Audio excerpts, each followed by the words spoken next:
बघा रे बघा, जनतेचा पैसा मातीत घालणाऱ्या अधिकाऱ्यांनो बघा. ही सांगलीतील गव्हर्नमेंट कॉलनीमधील मीरा कॉलनी. अरे या मीरा कॉलनीत सगळे स्टँडर्ड लोक राहतात. या ड्रेनेज कंपनीला आणून बसवलं या उरावर सांगलीकरांच्या. चांगले रस्ते उकरून टाकले, पूर्ववत कसे केलेत बघा. लाज वाटली पाहिजे ठेकेदार म्हणून घ्यायला. या कंपनीनं, या ड्रेनेज कंपनीनं वाट लावली सांगलीची. बघा एवढे स्टँडर्ड लोक घरात कसे जाणार, यांची काय अवस्था करून ठेवली. उपनगरात तर वाईटच परिस्थिती केली आहे.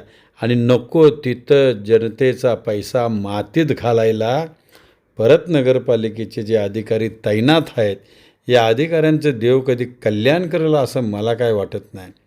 विचार करा आयुक्त साहेब, अशा भंकस या ठेकेदारांच्यावर काहीतरी ठोस निर्णय घ्या.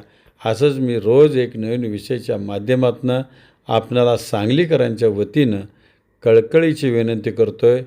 धन्यवाद.